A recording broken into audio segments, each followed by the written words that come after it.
کتنی بڑی شان ہے، مگر کہیں کہیں دل کے کسی کونے میں خیال نہیں آتا کہ یار جس رب نے ہمیں بنایا ہم بھی تو اس کو دیکھیں۔ تمنا تو ہے نا، قابل نہیں ہے، پتہ ہے نا ہماری اوقات ہے، مگر ہم خیال تو کر سکتے ہیں نا کہ رب کی ذات کیسی ہوگی۔ اللہ کے حبیب نے بات بھی کی، دیدار بھی کیا، کبھی ہم بھی اپنے رب کو دیکھیں۔ آپ کو پتہ ہے نبی پاک علیہ السلام نے ہمارا انتظام بھی کر دیا۔ ہاں ایسے آقا ہیں، اتنا پیار ہے اپنی امت سے، یہ جو نماز لائے نا،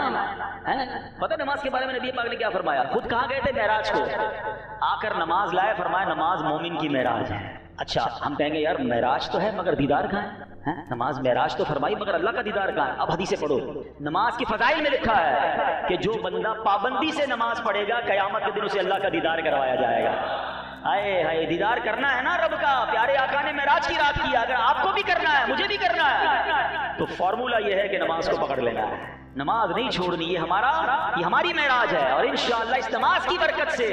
ہم اللہ نے چاہا تو اللہ کا دیدار بھی کریں گے۔ اور سبحان اللہ، نماز میرے آقا فرماتے قرۃ عینی فی الصلاۃ، نماز میری آنکھوں کی ٹھنڈک ہے۔ جو واقعی نبی پاک سے محبت کرتا ہے نا اس کی نماز قضا نہیں ہو سکتی، جو قضا کرتے ہیں اس کا آپ نے عذاب بھی سن لیا۔ ہمارے سر میں تھوڑی سی چوٹ لگ جائے تو جان نکل جاتی ہے، اور فرشتے سر کچل رہے ہیں اس کا، اور بار بار کچل رہے ہیں۔ جو نماز میں سستی کرتا ہے، تو اے میرے پیارے اسلامی بھائیوں، ہمیں نماز جو ہے وہ ہر حال میں پڑھنا ہے، اور اگر اللہ نہ کرے قضا ہو گئی ہے تو ہم نے قضا نمازوں کا طریقہ معلوم کرنا ہے۔ توبہ کرنے سے انشاءاللہ نماز نہ پڑھنے کا گناہ رب چاہے گا تو معاف ہو جائے گا، نمازیں معاف نہیں ہوں گی، یہ بھی بڑا مسئلہ ہے۔ کچھ لوگ کہتے ہیں یار اللہ معاف کرنے والا ہے، میں نے بہت گناہ کیے، سب توبہ کر لی، ٹھیک ہے، کئی گناہوں کا تو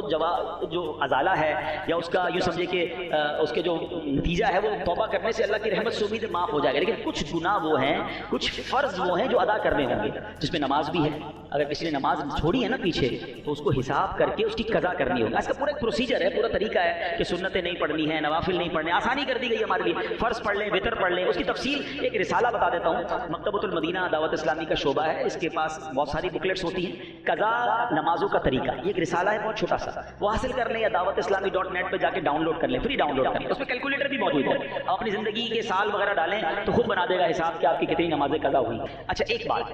اسی طرح زکوٰۃ ہے، اگر کسی شخص نے کئی سالوں تک زکوٰۃ نہیں دی ہے تو وہ توبہ کر کے کہ اللہ معاف کر دے آئندہ سے زکوٰۃ دوں گا، نہیں، پچھلی ساری زکوٰۃ اسے ادا کرنی، ٹھیک ہے۔ اسی طرح اگر خدا نہ خواستہ کسی کا مال چرا لیا ہے، قبضہ کر لیا ہے، قرضہ لے کے واپس نہیں دیا ہے، اب بندہ کہ اللہ معاف کر دے، گناہ معاف اللہ کی رحمت سے ہو جائے گا،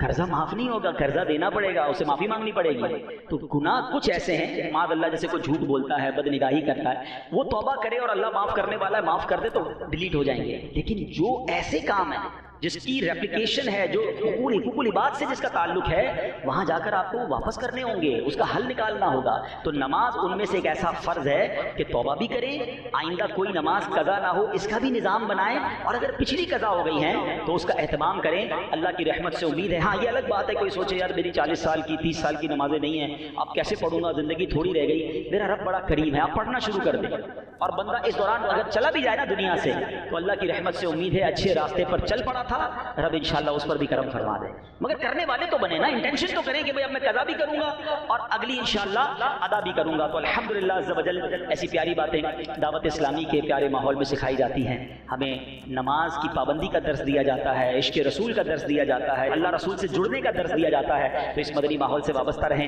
روایتوں میں آتا ہے حضرت ابو ہریرہ رضی اللہ عنہ فرماتے ہیں جو کوئی 27 رجب کا روزہ رکھے اللہ عز و جل اس کے لیے 60 مہینوں کے روزوں کا ثواب لکھے گا۔ سیدنا سلمان فارسی رضی اللہ عنہ سے مروی ہے، اللہ پاک کے آخری نبی محمد عربی